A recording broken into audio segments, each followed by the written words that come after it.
I weep for the AAA industry sometimes. I really do. Like, my heart goes out to everybody at Lionhead Studios right now. Like, those guys got absolutely screwed. Like, if rumors to be believed, their game was canned and their entire team was let go at not even the 11th hour, like the last freaking minute. They found out about the same time we found out. Holy crap. That sucks so bad, to just go into work one day and just suddenly find out. This wasn't even a gradual thing, just out of the blue, hey, we're letting everybody go. You don't have a job anymore. Go find employment somewhere else. Deal with not having income coming in while you search for a new job. That sucks so bad, and it eerily parallels everything that's happening on YouTube right now. It's something I can greatly empathize with the whole copyright situation that's going on here. It blows my mind. Last week we discussed what you need to start up a career making videos about games. A good concept, proper equipment, and solid software to back it all up. Now that you've had time to figure out your idea and put together a build plan for your PC, we're going to discuss the other thing you need to make a job like this work: the money to afford it. Let's face it, at $60 a pop for AAA titles, you'll find your funds draining at an astonishing rate, especially if you try to play a bit of everything like I do. Digital titles are always a risk in that sense, because you can't sell them back to somebody on eBay or something. Steam refunds are also only valid for the first 2 hours of play, and trust me, trying to write a review on only 2 hours of footage is never going to end well. However, as I've said before, adversity breeds creativity, and by facing this adversity, I've come up with some pretty creative ways to cheat the system until I'm important enough to start getting review codes. First off, acknowledge that you won't be using this as your main source of income for quite some time. You have to accept that your first couple months worth of videos are not there to make money. In fact, the best you can realistically hope for in the beginning is for people to notice you. You're gonna be wearing a lot of different hats initially, either by working another job or finding income from other sources. Personally, I tried the whole retail thing for about a year, but not only did it eat up way too much of my time, that job was so incredibly soul-crushing that it put me off traditional employment forever. Thankfully, I'm fortunate enough to actually get paid some ad revenue almost every month, so I don't need to do that anymore. But it's still not nearly enough to get by, so I filled in the gaps by donating plasma to my local CSL center. Now, I do not recommend this as a solution for everybody. To begin with, not everyone has a CSL near where they live. Plus, different people have different physical reactions to getting their plasma taken, so if you decide it's not for you after just one visit, I will totally understand. But know this, I average about $250 a month from these guys just relying on a bed twice a week. And the best part? That income is not taxable because it technically counts as a charity act.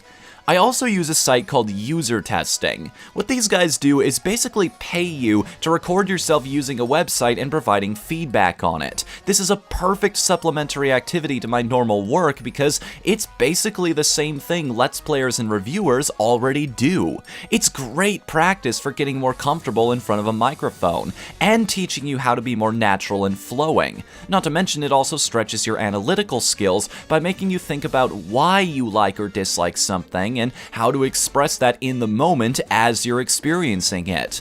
You don't get a lot of money doing this, but it's still extra money, and that can mean all the difference when high-end graphics cards can cost upwards of $1,000. And lastly, if you want a part-time job that contours around your schedule and lets you set your own hours whenever you like, become an Uber driver. The money isn't great unless you're foolish enough to drive at night, but if you're like me and you really don't like the idea of being beholden to some asshat manager, this is your best bet. Gotta admit, I had heard the horror stories about Uber before, so I was initially scared to do this.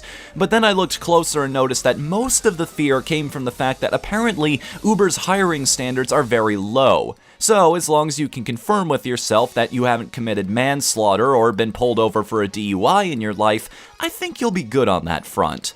And if you're still paranoid, hey, it's really easy to just leave your wallet at home. Next, look into rental services like Redbox. It's a hell of a lot cheaper than buying all those games new, plus you don't have to wait or pay a shipping fee. And just remember that Redbox charges you by the day, so make sure you don't pick up a game just because it's new and you feel like you have to jump on it, only to have it sitting on your counter all weekend until you can get around to it. Also bear in mind that Redbox's video game selection is extremely limited. Which titles they choose to stock seems to follow no rhyme or reason, so you're probably going to want to supplement it with a second, more dedicated service. On that front, Gamefly has been very good to me so far. They have a much more respectable catalog, and their customer service on the rare occasion I have had a problem has been more than adequate. The only issue is that you do have to wait a couple days for the disc to be mailed to you, and depending on where you live in America, that wait can be a little excruciating. Not to mention they won't send you new games until your old ones are safely back in their storehouses, which can also take several days. This is why I recommend you go for the 2 or 3 game plans instead of the 1, because it'll give you the window of time necessary to both receive, play, and return everything you want to get around to.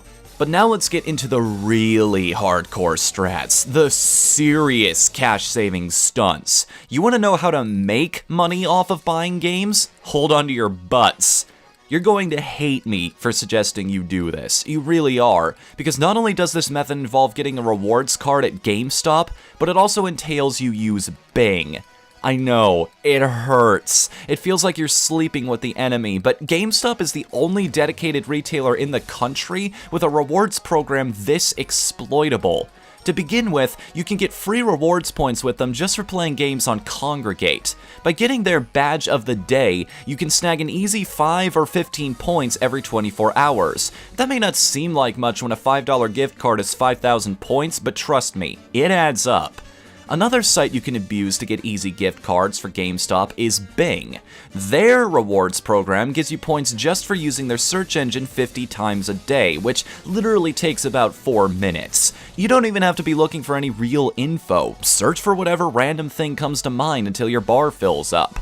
Just don't do what I did and try to type in 1 through 50 every day. Their algorithm caught me doing it and had to test if I was actually human.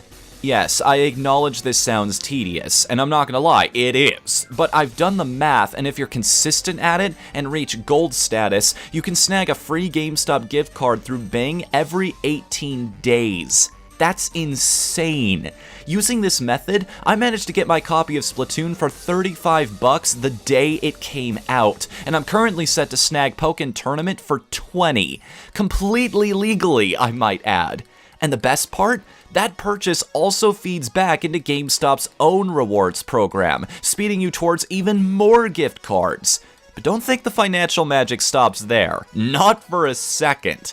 See, you just got a brand new game for a very low price, and you bought it specifically so you could review it. So unless you plan on holding on to this one for a while, why not sell it back on Amazon when you're done? Chances are the rest of the used copies will still be close to full price, which means even after shipping and Amazon's cut, you'll be turning a fairly sizable profit.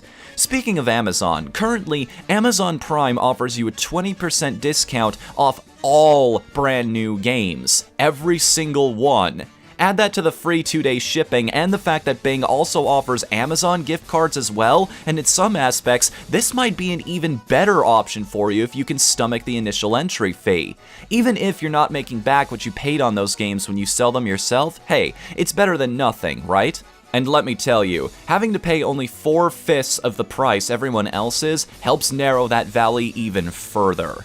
Money is definitely one of those things that makes this job more complicated. We all have responsibilities to account for, but hopefully, using some of the tips I've given, you can more comfortably address them while still living your dreams. And bear in mind, like I said at the beginning of this is all alleviated. Like, most of this goes away when you finally start getting review codes from companies, which, speaking from experience here, that is a lot harder than you think it is. I've been mailing companies for months now, okay? Way back since last October, even. I've been sending professional emails to both companies big and small, professional and indie. Every single person I can think of, and almost nothing has come of it so far. Okay, I've gotten one review code, and it's for something that's in early access right now, which I can't review until it's actually released. So, you just have to be persistent at it, is the thing, okay? You just have to keep working at this kind of thing. Keep building yourself, building your brand. I mean, just the other day, somebody recognized me on a completely different website, which was a really cool moment. Like, this guy came completely out of nowhere on Destructoid, like an article they posted, like, holy crap, I love your series, like your countdowns and RTGs, and I'm like, that's kind of cool that people are actually recognizing me in other places now that have nothing to do with my typical platform. So, you just gotta stick with it. You gotta keep building that up, and eventually, from their lofty towers up above the clouds, one of them will finally notice the little glitter below that is you and be like, you know what? We might actually get some benefit from having that guy expose us to the world below, you know? I guess what I'm trying to say is never give up. Just keep your dreams alive, and eventually they will come true. Which ties nicely into next week's episode as well, which is probably the most important aspect of this job. And that's having the right attitude. But we'll discuss more about that next time. Till then, I'm Whatthefnu. Later, everybody.